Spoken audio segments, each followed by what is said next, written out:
Hello there, and welcome to the Mountain Mystic Podcast. I'm your host, Katie Hemphill, and I am so happy to be here with you today for this episode. I'm so excited for this one, you guys, because we get to talk about movement.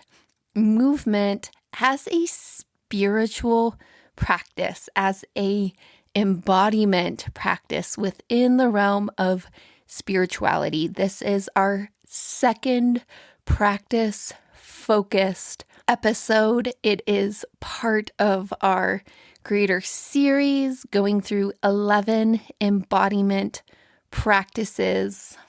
These are what I consider to be the most important practices for anyone who wants a deeper, more skillful relationship to the whole of who you are. That is you. That is a deeper, more skillful relationship to self. That is capital S, self. And this is also about your relationship to the greater world that expands beyond self.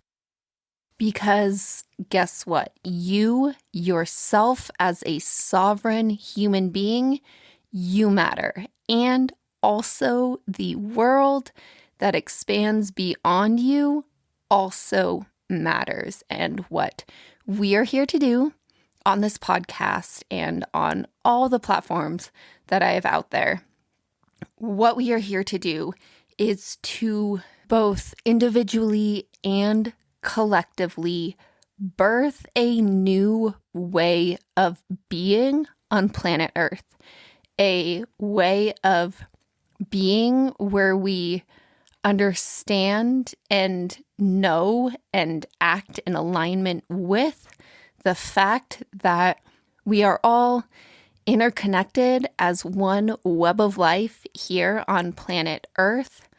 We are not here to be on our own individual ascension paths.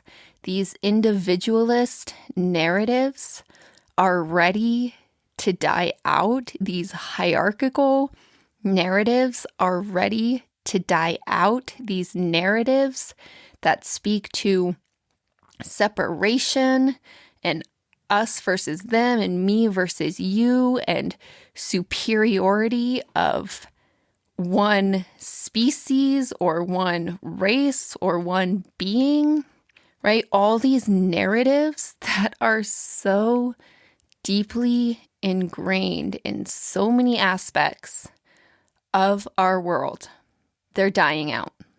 And yes, while this may take time, we here as listeners of the podcast, and again, those in the greater circles that I have created and that I am also part of, we are the growing web of life, web of humanity, shall I say, that is intent and focused on, again, bringing this way of being.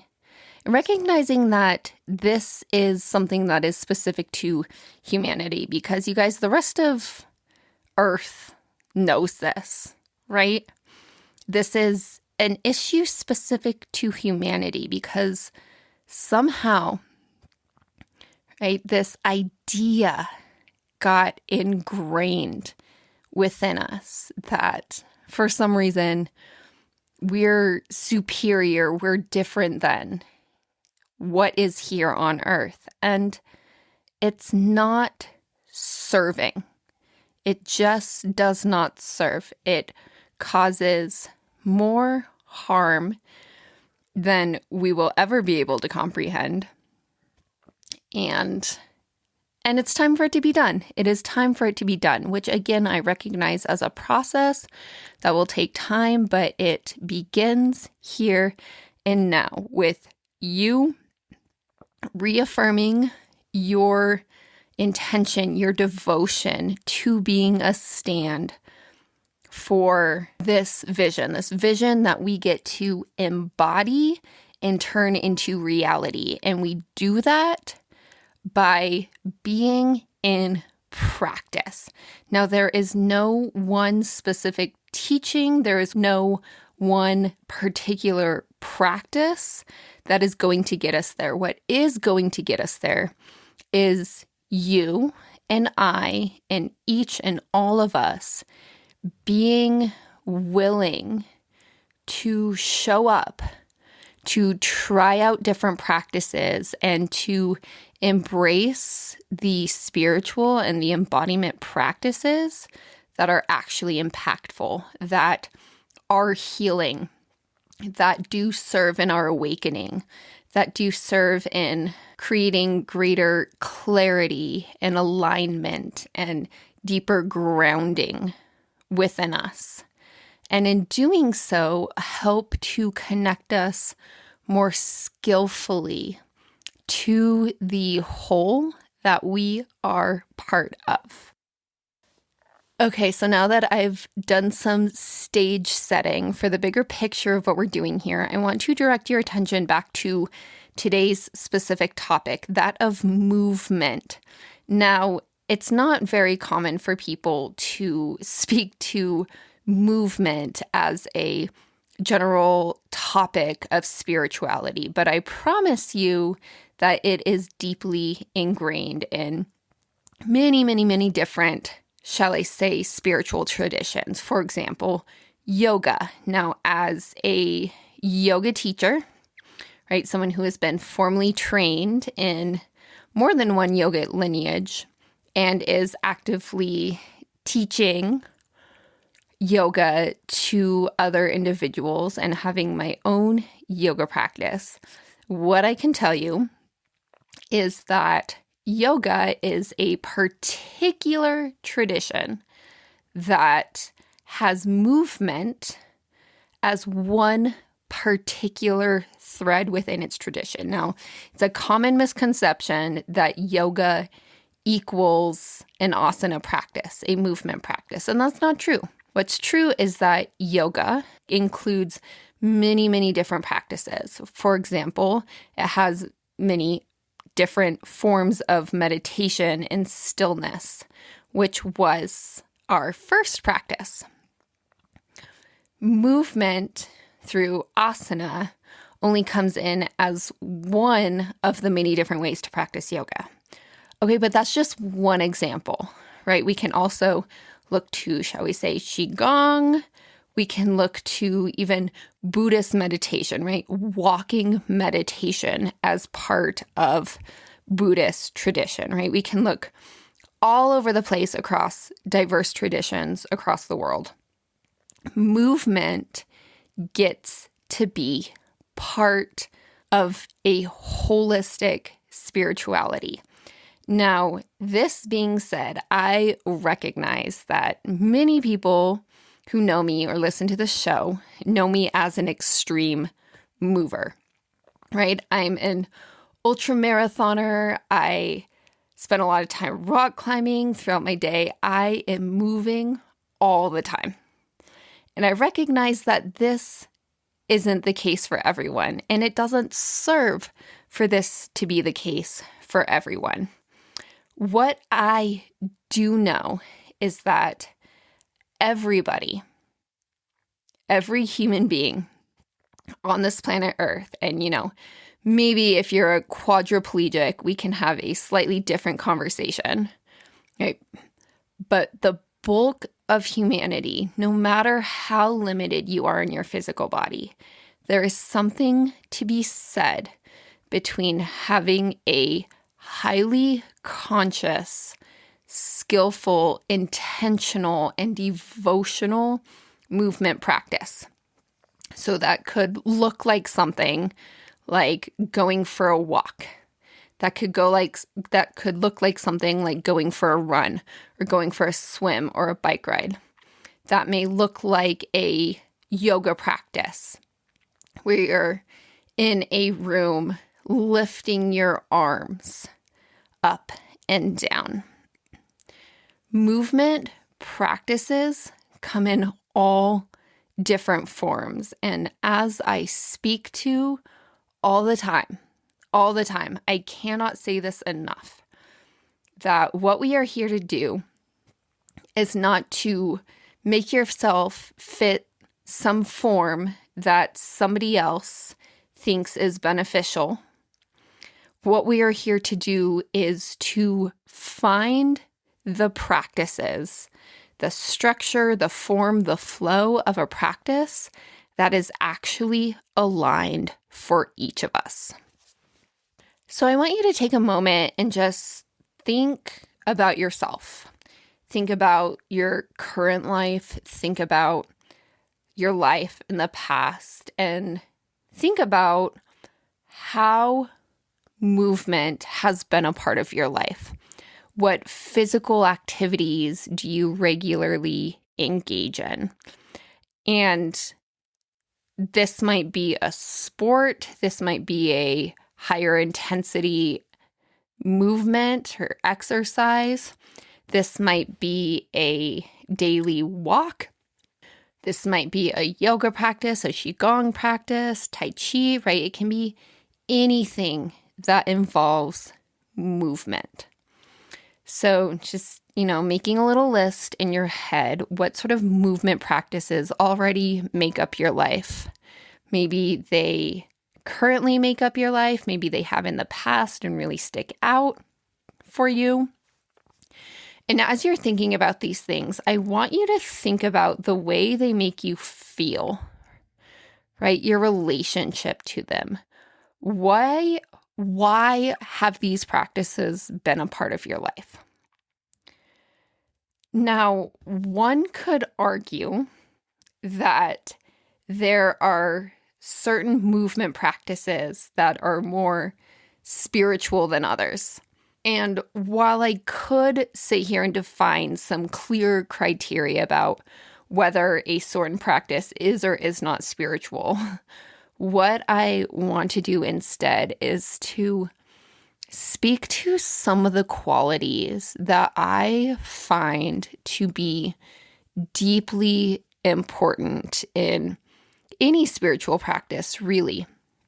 But when it comes to movement, especially, because here's the thing, there are a lot of us in this world that have a relationship to movement in a very disembodied way, right? I know this to be the case with a lot of runners, even a lot of athletes in general, that even though something is so physical and relies upon the whole of your body to be working, we can still engage in them in a way that keeps us stuck in our heads, right? And I'm using the example of runners here because that's my main sport.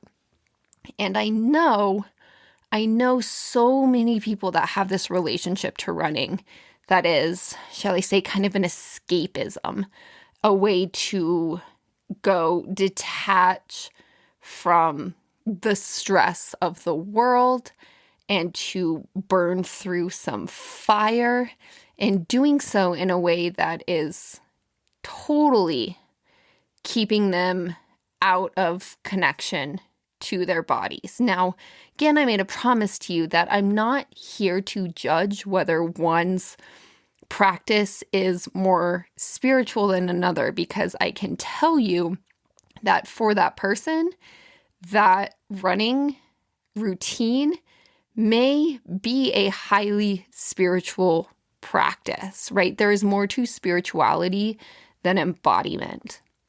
That being said, what we are here to do in everything that we do is to ground ourselves into our bodies, to bring more presence into our bodies, to learn to walk through life in a more felt experience. And with this, when we have a relationship to movement, and that movement is just another form of keeping us stuck in our heads and not feeling into our bodies, then that doesn't really fall into the category of what I'm teaching here.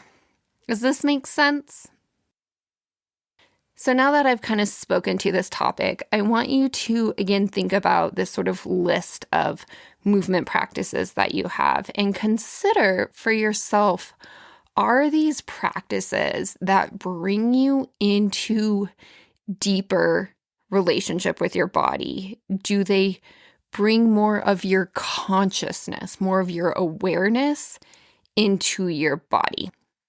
For example, right? So I just used the example of running, but now I want to use a more traditional sort of spiritual practice. So yoga. When I cue in a yoga class, almost everything I am cueing is to bring you into your body. I don't care so much what you look like, what your pose is looking like. What I care so much more about is how you are feeling in your body, and if your form of the pose feels aligned for you.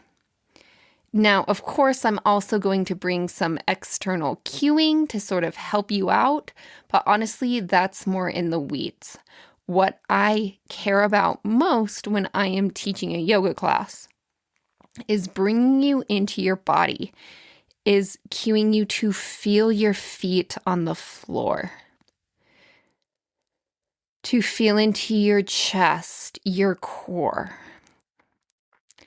to feel into your shoulders, your arms. So try this out. If you have the ability, which I bet most of you do right now, if you're driving a car or operating machinery or, sardined in somewhere, this might be difficult. But most of us, I think you can do this. So an invitation, whether you're seated or standing, taking an inhale, and on your inhale, lifting your arms up. So palms facing up, inhaling, arms up, exhaling, lowering those arms. So it's taking 3 to 5 breaths here. Inhale, arms up, nice and slow, nice and gentle. Exhale, arms down. And as you do this very simple movement, bringing your awareness to your breath, breathing into your chest, breathing into your abdomen, bringing some awareness into your shoulders, into your upper arm, your lower arm, your wrist, your fingers. Maybe you do a few more lifts, feeling all the way down into your feet. Breathing into your body as you feel into your body and experience this lift, this simple movement of your arms. And noticing what's here. Does it feel good? Is there any stiffness, any sort of crunchiness? Is there any pain? Are there any other feelings? Maybe emotion comes up with this simple movement. What we are here to do with this specific practice that has to do with movement within this embodied spirituality context is to bring more consciousness into self, into your physical body, into your emotional body, into your spiritual body, right? I can list all of these aspects of self. Maybe we could use the term layers of self. And again, that's a capital S self, right? Your whole self, bringing awareness into self. Movement being a powerful way to do this, because you can do this in stillness, right? Last month, we talked about a stillness practice, and stillness being a wonderful way to bring consciousness into self.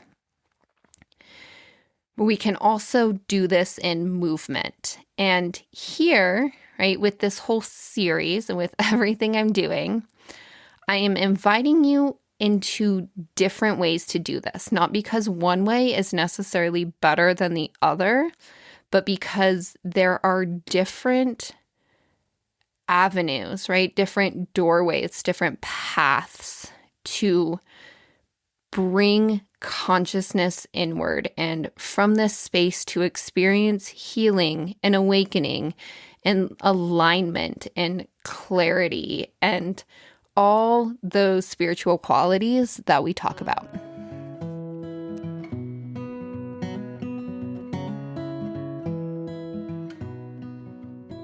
Hey guys, we are going to return to our conversation centered on movement in just a moment, but I wanted to take a couple minutes here to speak to how you can deepen into and expand your ability to be in practice. That is, to practice and embody all these things that I am talking about. Now, what I have on offer these days is really three main things. The first and easiest way to join in is to join membership.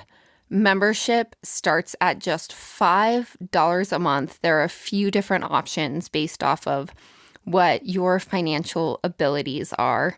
If you can only really offer $5 a month right now, that's all you've got, I am so happy for you to be part of our community. When you sign up for membership, you immediately get access to my whole library of guided meditations, embodiment practices, and new earth activations. This space is extensive, you guys. I have a whole yoga space in there. You can do a whole yoga workshop. You can watch a whole bunch of yoga classes and participate in those from back when I was doing yoga online. There are so many other practices in there, and I call it a library because I want to invoke the feeling of walking into a library and you have so many options and you can't possibly partake in it all, but you can be guided to those practices that are here to best serve you. So that's one option. Another option is to meet us in Circle. Circle is a beautiful space, a most beautiful space. It's been going on for 2 years now. Yes, this April is the 2-year anniversary of our Priestesses of a New Earth Circle. This is a amazing group of women that meets twice a month to be guided in practice. This is a space where I get to be inspired and share practices, and then we get to weave our collective thoughts and ideas and energies together. And from that space, create even more magic so that even more practice can come through. I absolutely love holding this space. It is such an honor. And if you want to join in, send me an email. Let me know that you are interested. Send me an email at katie@upwardslopes.com. Let me know you're interested and we'll chat and I'll get you the link.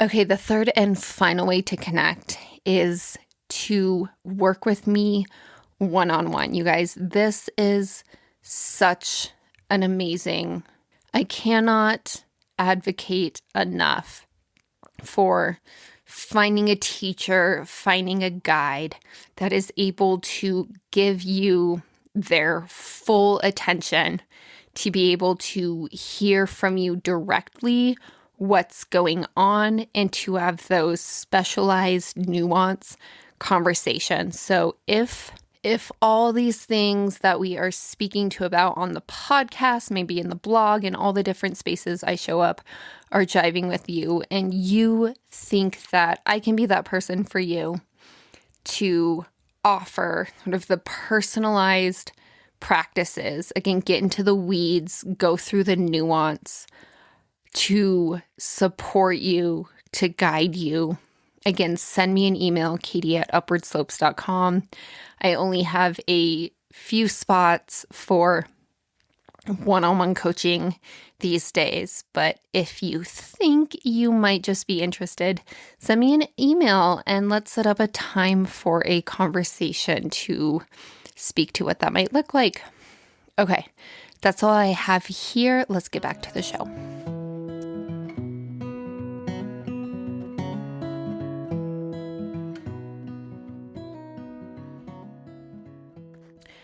Okay, you guys, I want to share a personal story with you.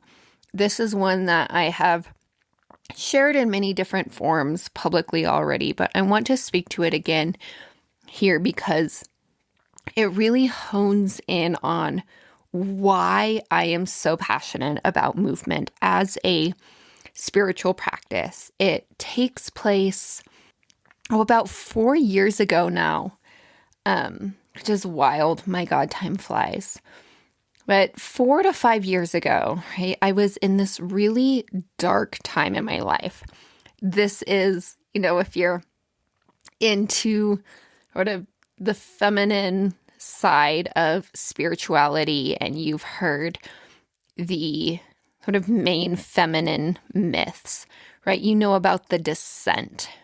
You know about that time in our lives where we are sort of plucked out of life and taken down, right? We're taken down on an underworld journey, right? This is when everything falls apart, when life gets bad, right?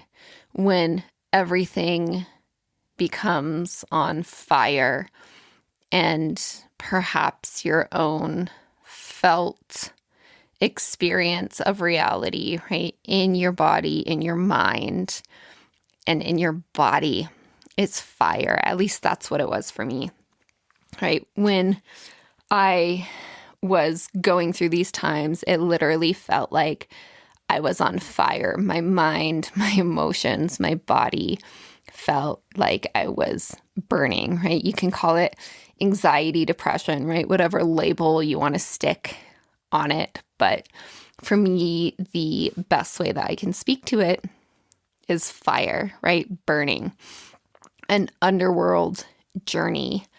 And when this happened, I had been a practitioner of meditation for quite some time. And I picked up meditation probably about a decade or so ago.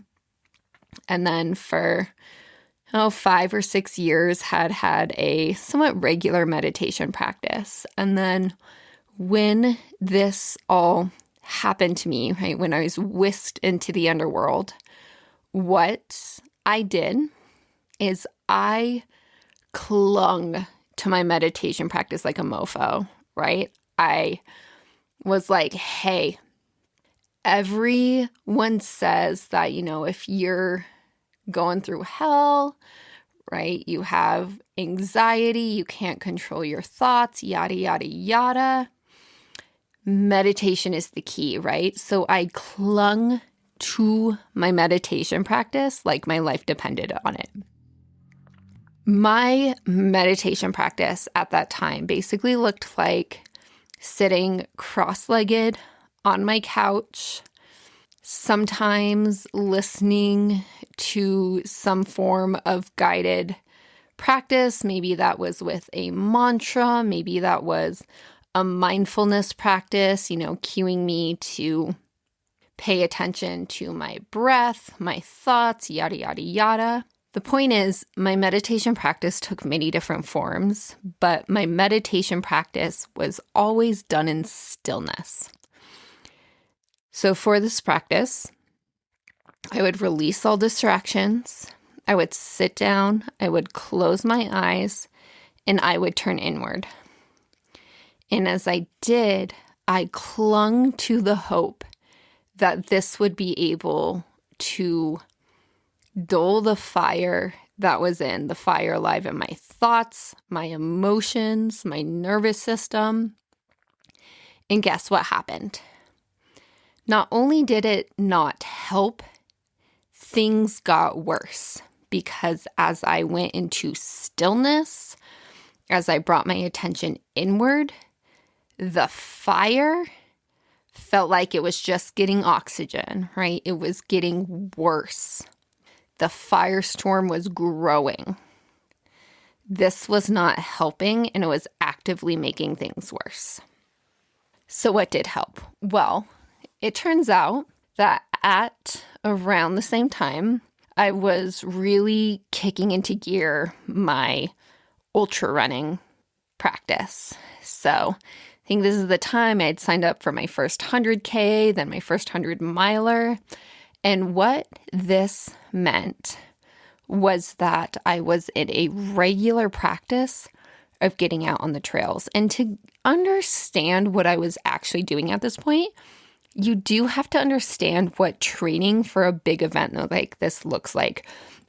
Because a lot of us have this misconception that, like, if I'm training for a 100 miler, that means I'm going out and running at high speeds every day. And that's just not true. Really, training for a long distance event like that looks like most of the time moving at a pretty reasonable pace, at an aerobic pace. Because if you're out there firing on all cylinders, right, high heart rate, running at high speed, you're going to burn your body out. That's not the way to do it. But if you go out and you consistently move for long periods of time at a nice, easy pace, that's the way you build up a system that can go run 100 miles. So that's what was happening. What's happening during those times is that I was regularly getting out on the trails, my feet on the earth, moving my body, not at a fast pace, just at an aerobic pace, something that was comfortable, a state in which I could breathe freely, right? I wasn't really exerting myself that hard. And especially when you're out in this state for a long time, right? Over an hour, maybe getting to 3 hours, 4 hours, 5 hours, you really have the time to establish a state of flow. So what happened? Well, if I sat at home, closed in by 4 walls, forcing myself to sit in stillness while I turned my gaze inward, this practice just added fuel to the fire within. However, if I got out on the trails, if I moved my body at a nice aerobic pace, if I got out there on the earth, this is the practice that I could bring consciousness to what was alive within, right? Moving my body on the trails, that's what brought my consciousness, my awareness, my attention into my body. Feeling my feet on the earth, feeling my breath in connection to my lungs, my ribs, my limbs. This is the space that I could feel into my body. This became my embodied meditation. And this is the space through which I experienced my deepest, most profound healing and awakening. It wasn't seated, cross-legged, alone in a silent room. It was out on the trails, moving my body.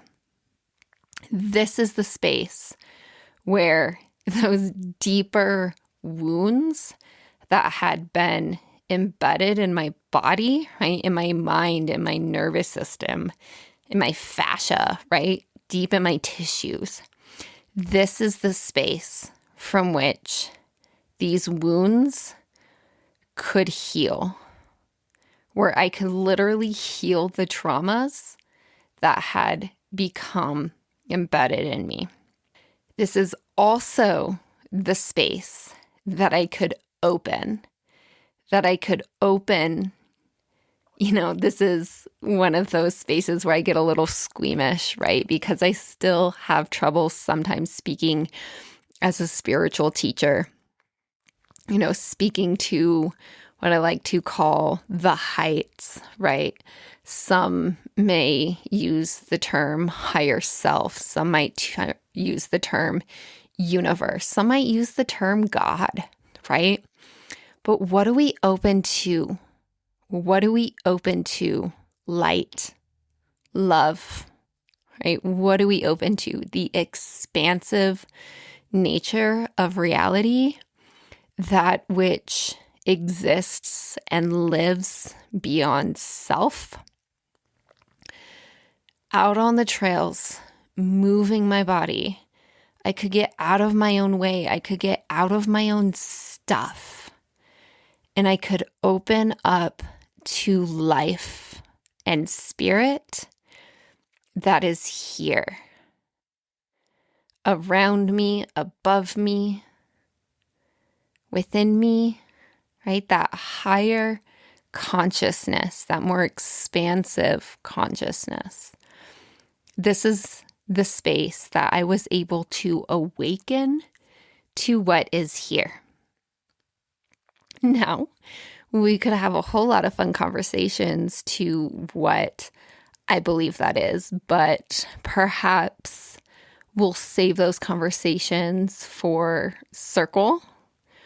So maybe if you want to have those conversations with us, send me that email, say, I want to be part of the conversation of what is this higher nature of reality type thing. Send me an email. Let me know you want to join us in Circle, where we both ground in to our bodies, to this earth. We ground into what is here, real and true. From this space, open up. Open up to that higher light, higher consciousness. Call it down, embody it, ground it in, that sort of thing. For me, closing down the story, it's out on the trails, moving my body. Maybe I was walking, maybe I was hiking, maybe I was running. It's out in this space where I first experienced this very practice that I teach today. Grounding in and opening up. So what I hope that you got out of this story is that, sometimes stillness isn't the thing we need. Sometimes it is. And I can tell you today I try to do a stillness meditation practice as often as I can. It doesn't look like daily anymore. My busy life right now. But given my busy life right now, I do what I can to do both stillness and movement practices because I know that they both serve, and I know that they serve in different ways. As does practice that focuses on my breath, whether that's witnessing my breath, which is more of a meditation practice, but it can also be kind of manipulating my breath, which we would call pranayama, or the more trendy way to say it now, right? Breath work. Right? There are so many different ways to call in a spiritual practice. And once again, we have 11 of them in this series, 11 different opportunities for you to engage in practice. Okay, guys, this is the point in the show where I'm thinking about the million other things that I could say regarding movement. And what I want to do instead is to guide you to the blog post that I wrote on this topic. In that blog post, I spoke to movement in a number of different ways.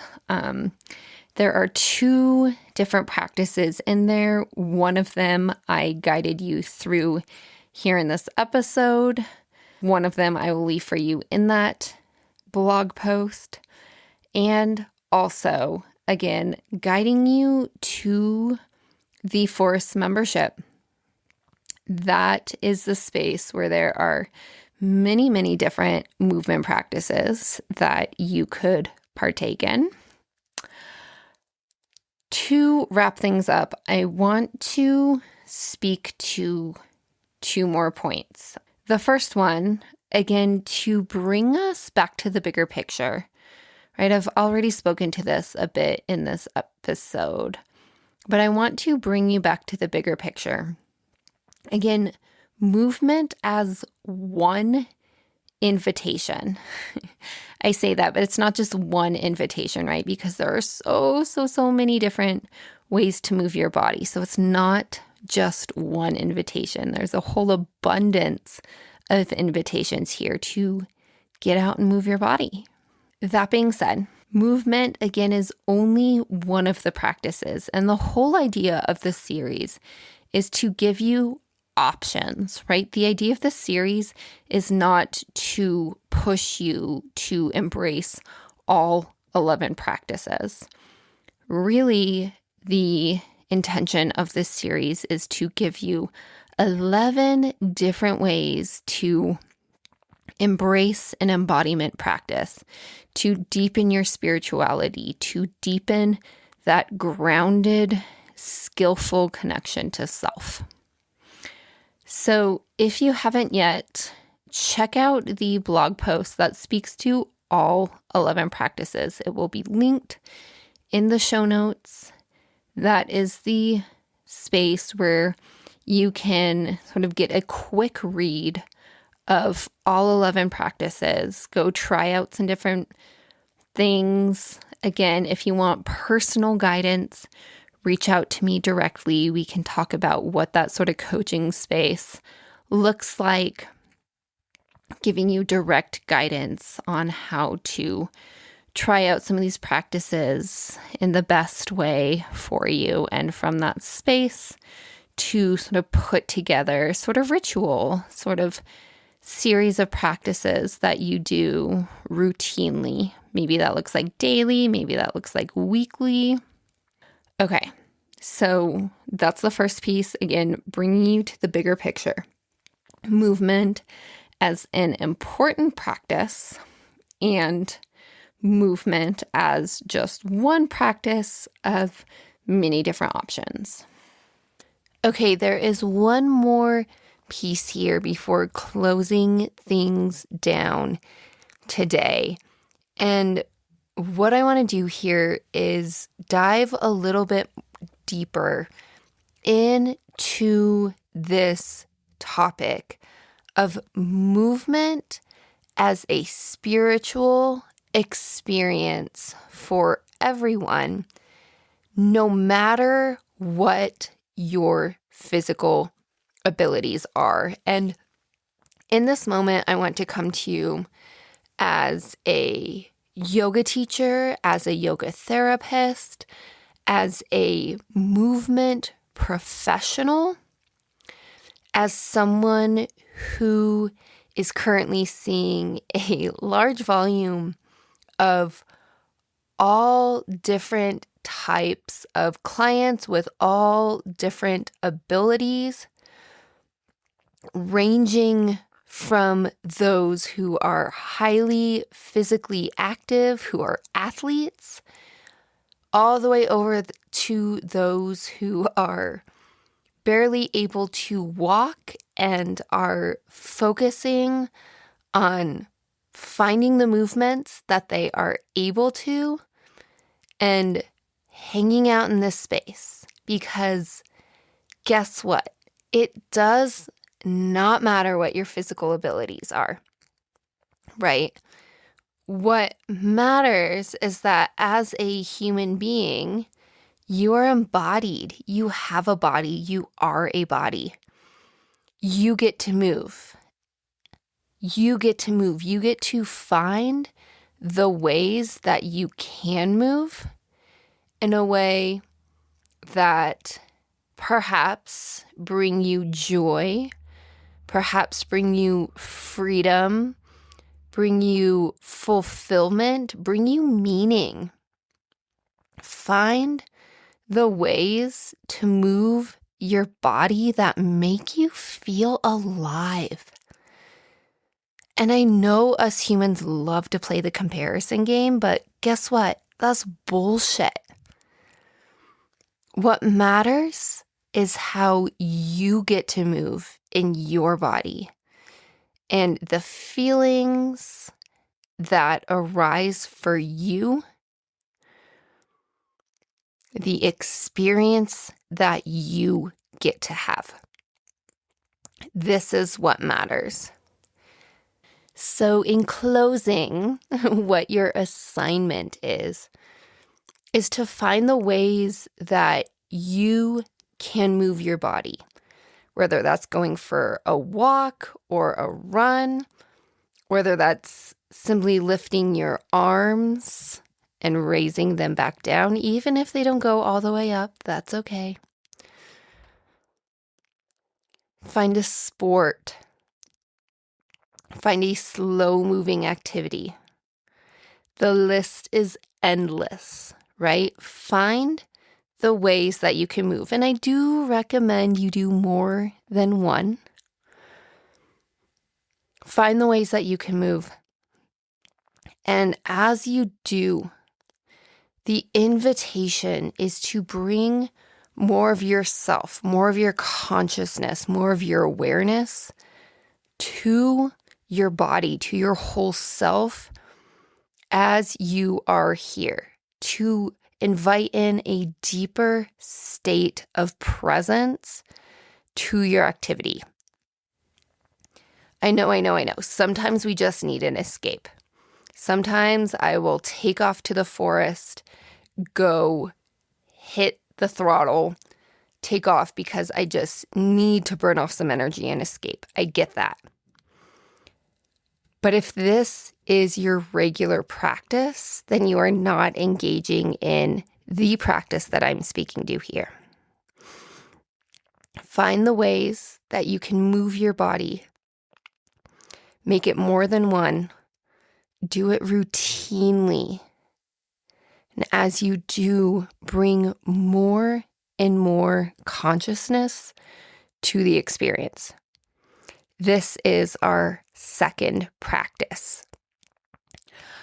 Whew. Okay.